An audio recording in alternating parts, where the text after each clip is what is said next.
मेरे YouTube channel ममता कहानी hub में आप सबका स्वागत है। आज इस वीडियो में हम त्रिपुरारी कार्तिक पूर्णिमा व्रत कथा का श्रवण करेंगे। वीडियो की शुरुआत करने से पहले अगर चैनल को आपने सब्सक्राइब नहीं किया है तो चैनल को सब्सक्राइब करना ना भूलें। पौराणिक कथा के मुताबिक तारकासुर नामक एक राक्षस था।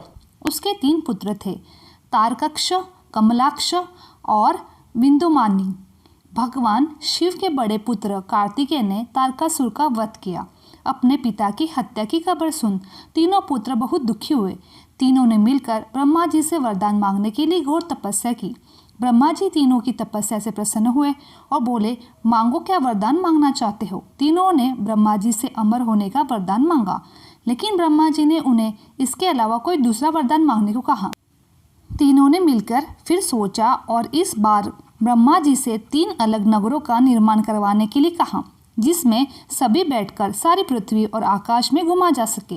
1000 साल बाद जब हम मिले और हम तीनों के नगर मिलकर एक हो जाए और जो देवता तीनों नगरों को एक बाण में नष्ट करने की क्षमता रखता हो वही हमारी मृत्यु का कारण हो। ब्रह्मा जी ने उन्हें ये वरदान दे दिया। तीनों वरदान पाकर बहुत खुश हुए। ब्रह्मा जी कहने लगे, हे दानव, उनके लिए 3 नगरों का निर्माण करो। तारक कक्ष के लिए सोने का, कमला कक्ष के लिए चांदी का और विद्युमाली के लिए लोहे का नगर बनवाया गया। तीनों ने मिलकर तीनों लोकों पर अपना अधिकार जमा लिया। इंद्र देवता इन तीनों राक्षस से भयभीत हुए और भगवान शंकर की शरण में गए। इंद्र की बात सुन भगवान शिव ने इन दानवों का नाश करने के लिए एक दिव्य रथ का निर्माण किया। इस दिव्य रथ की हर एक चीज देवताओं से बनी। चंद्रमा और सूर्य से पहिए बने। इंद्र, वरुण, यम, कुबेर रथ के चाल घोड़े बने। हिमालय धनुष्य बने और शेषनाग प्रत्येचा बने। भगवान शिव खुद बाण बने और बाण को नोक बने अग्निदेव। इस दिव्य रथ पर सवार खुद भगवान शिव भगवानों से बने इस रथ और तीनों भाइयों के बीच भयंकर युद्ध हुआ। जैसे ही ये तीनों रथ एक सीधे में आए, भगवान शिव ने बाण छोड़ तीनों का नाश कर दिया। इसी वध के बाद भगवान शिव को त्रिपुरारी कहा जाने लगा। यह वध कार्तिक मास की पूर्णिमा को हुआ, इसीलिए इस दिन त्रिपुरारी पूर्णिमा से भी जाना जाता है। पूर्णिमा व्रत की कथा। दापुर युग में एक समय की बात है। यशोदा जी ने कृष्ण से कहा, हे कृष्ण, तुम सारे संसार के उत्पन्न करता, पोषण करता और उसके सहार करता हो।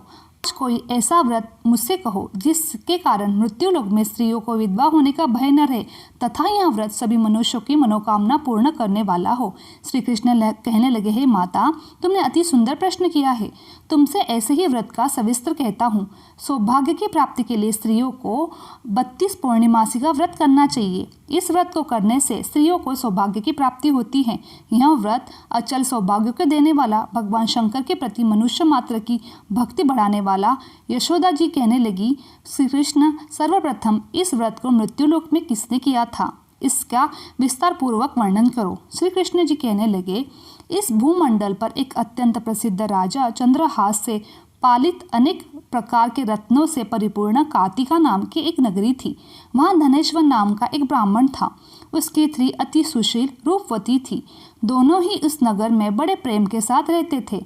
घर में धन धान्य आदि की कोई कमी नहीं थी। उनको एक बड़ा दुख था कि उनको कोई संतान नहीं थी, जिस वजह से वहाँ बहुत दुखी रहने लगी। एक दिन एक बड़ा तपस्वी योगी उस नगरी में आया। वह योगी बाकी सभी घरों में भिक्षा मांगकर भोजन किया करता था, लेकिन उस ब्राह्मण के घर भिक्षा नहीं मांगा करता था। एक दिन योगी गंगा किनारे भिक्षा मांगकर प्रेम पूर्वक खा रहा था। धनेश्वर ने योगी को यह सब करते हुए देखा। सब कार्य किसी प्रकार से देख लिया। अपनी भिक्षा का अनादर से दुखी होकर धनेश्वर योगी से बोला, सभी घरों में भिक्षा लेते हो परंतु मेरे घर की भिक्षा कभी नहीं लेते, इसका क्या कारण है। योगी कहने लगा कि आपके धर्म में हमें इस बात की आज्ञा नहीं देता, क्योंकि अभी आप गृहस्थ जीवन में एक सुख से वंचित हो। आपके घर संतान होने पर मैं आपके घर की भिक्षा स्वीकार करूंगा। उन्होंने कहा कि जिसे संतान नहीं है उसके घर में भिक्षा लेने से मेरे भी पतित हो जाने का भय है। धनेश्वर यह सब बात सुनकर बहुत दुखी हुआ। हाथ जोड़कर योगी के पैरों में पड़कर गिर पड़ा और दुखी मन से कहने लगा, आप मुझे संतान प्राप्ति का उपाय बताएं। आप सर्वज्ञ, मुझ पर अवश्य ही यह कृपा कीजिए। धन की मेरे घर कोई कमी नहीं है, लेकिन मैं संतान न होने के कारण अत्यंत दुखी हूँ। आप मेरे इस दुख को हरण कीजिए। यह सुनकर योगी कहने लगे कि तुम चंडी की आराधना करो। घर पहुंचकर उन्होंने यह सारी बात अपनी पत्नी को बताई और खुद वन में चला गया। वन में पहुंचकर उसने चंडी की आराधना की, उपासना की। चंडी ने 16 दिन उसको सपने में दर्शन दिए और कहा कि हे धनेश्वर, जा तेरे पुत्र होगा, लेकिन उसकी आयु सिर्फ 16 वर्ष की होगी। 16 वर्ष की आयु में उसकी मृत्यु हो जाएगी। अगर तुम दोनों स्त्री पूर्णिमासी का 32 पूर्णिमासी का व्रत करोगे तो वह दीर्घायु हो जाएगा। जितनी तुम्हारी सामर्थ्य हो उतने आचे के दिए जलाकर शिव जी का पूजन करना, लेकिन पूर्णिमासी 32 ही होनी चाहिए। सुबह होते ही तुम्हें इस स्थान के पास एक आम का पेड़ दिखाई देगा। उस पर चढ़कर एक फल तोड़कर अपने घर ले जाना। अपनी स्त्री को इसके बारे में बताना। सुबह स्नान होने के बाद वहाँ स्वच्छ वस्त्र धारण कर शिव जी का ध्यान करके उस फल को खा लेना। तब भगवान शंकर की कृपा से उसका गर्भ हो जाएगा। जब ब्राह्मण सुबह उठा तो उस स्थान पर आम का पेड़ दिखाई दिया और वहाँ उससे फल तोड़ने के लिए चढ़ा, लेकिन वहाँ पेड़ पर नहीं चढ़ पाया। यह देखकर उसे बड़ी चिंता हुई। उसने भगवान श्री गणेश की उपासना की और कहा, हे दयानिधे, अपने भक्तों के विघ्न का नाश करने वाले, उनके मंगल कार्यों को करने वाले, दुष्ट मनुष्य का नाश करने वाले, रिद्धि सिद्धि देने वाले, आप मुझे इतना बल दे कि अपनी मनोकामना पूरी कर सकूं। इसके बाद वहाँ पेड़ से फल तोड़कर अपनी पत्नी के पास पहुंचा। उसकी पत्नी ने अपने पति के कहने के अनुसार फल को खा लिया और वह गर्भवती होगी। देवी की कृपा से उसे सुंदर पुत्र पैदा हुआ। उसका नाम देवीदास रखा। माता पिता के हर्ष और शोक के साथ वहाँ बालक बढ़ने लगा। भगवान शिव की कृपा से बालक आगे बढ़ा और वह बहुत सुंदर था, सुशील और पढ़ाई लिखाई में बहुत निपुण था। दुर्गा जी के कथनानुसार उसकी माता ने 32 पूर्णिमासी का व्रत रखा। जैसे ही 16वां वर्ष लगा तो दोनों पति पत्नी बहुत दुखी हुए कि कहीं उनके पुत्र की मृत्यु न हो जाए। उन्होंने सोचा कि अगर उनके सामने ये सब होता हुआ देखा तो वहाँ देख नहीं पाएंगे। तभी उन्होंने देवीदास के मामा को बुलाया और 1 वर्ष के लिए देवीदास को काशी पढ़ने के लिए भेज दिया। 1 वर्ष के बाद उसे वापस लेकर आना। देवीदास अपने माता पिता के साथ एक घोड़े पर सवार होकर चल दिया। उसके मामा को भी यह बात नहीं पता थी। दोनों पति पत्नी 32 पूर्णिमासक का व्रत पूरा कर दिया। दूसरी तरफ मामा और भांजा दोनों रात गुजारने के लिए रास्ते में एक गांव में रुके। उस दिन उस गांव में ब्राह्मण की कन्या का विवाह होने वाला था। जिस धर्मशाला में वर और बाकी बारात रुकी हुई थे वहीं वह दोनों ठहर गए। उसी धर्मशाला में देवीदास उसका मामा ठहर गया। उधर कन्या को तेल आदि चढ़ने के बाद जब लग्न का समय आया तो वर की तबीयत खराब हो गई। वर के पिता ने अपने परिवार वालों से विचार विमर्श कर कहा कि यह देवीदास मेरे पुत्र जैसा है, इसके साथ लगन करा दूं और बाद में बाकी सारे काम मेरे बेटे के साथ पूरे हो जाएंगे।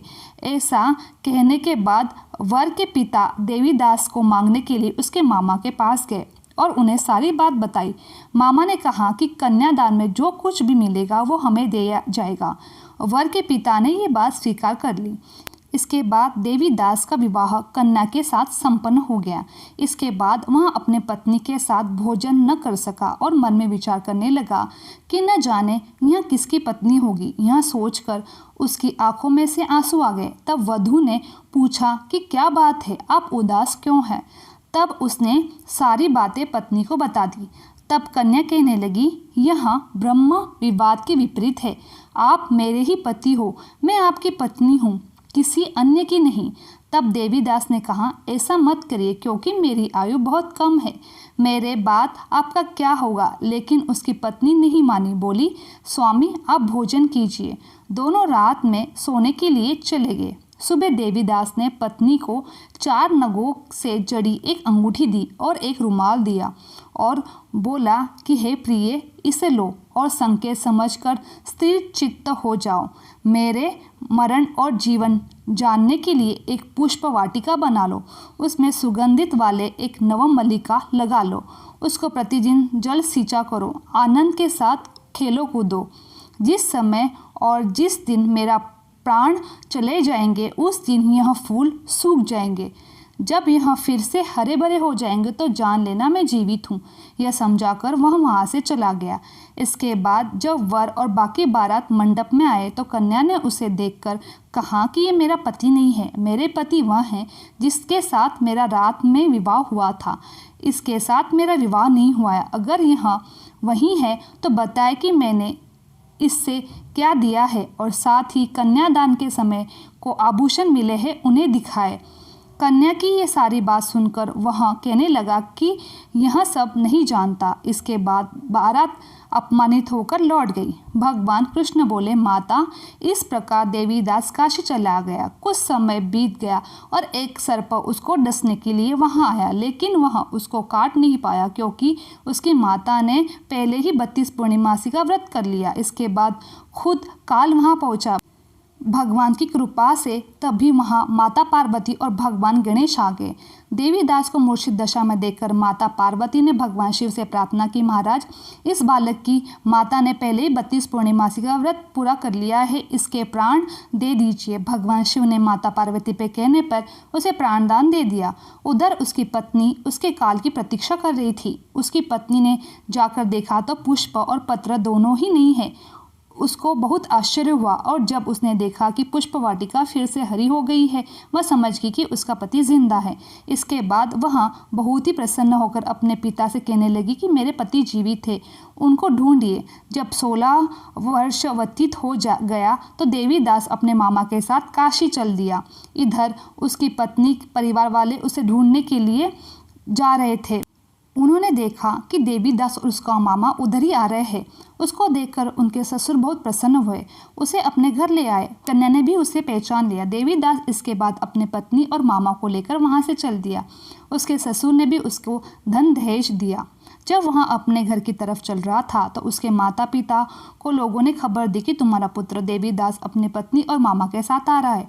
ऐसा समाचार सुनकर पहले तो उन्हें विश्वास नहीं हुआ, लेकिन जब आया तो उसके माता पिता के पैर छुआ तो देवीदास के माता पिता ने उसको माथा चूमा और दोनों ने अपने सीने से लगाया। दोनों के आने की खुशी में धनेश्वर ने बहुत दान दक्षिणा ब्राह्मणों को दे दी। श्री कृष्ण कहने लगे कि इस तरह धनेश्वर को 32 पूर्णिमासी को व्रत प्रभाव से संतान की प्राप्ति हुई। जो स्त्रियां इस व्रत को करती है वह जन्म जन्मांत तक दुख नहीं भोग पाती और सदैव सौभाग्यवती रहती है। यह मेरा वचन है। यह व्रत संतान देने वाला और सभी मनोकामनाओं को पूर्ण करने वाला है। बोलो भगवान श्री गणेश की जय। बोलो भगवान माता पार्वती की जय। जय श्री कृष्ण। मेरी ये वीडियो आप लोगों को अच्छी लगी तो चैनल को लाइक, शेयर और सब्सक्राइब करना ना भूलें। आप सभी का धन्यवाद।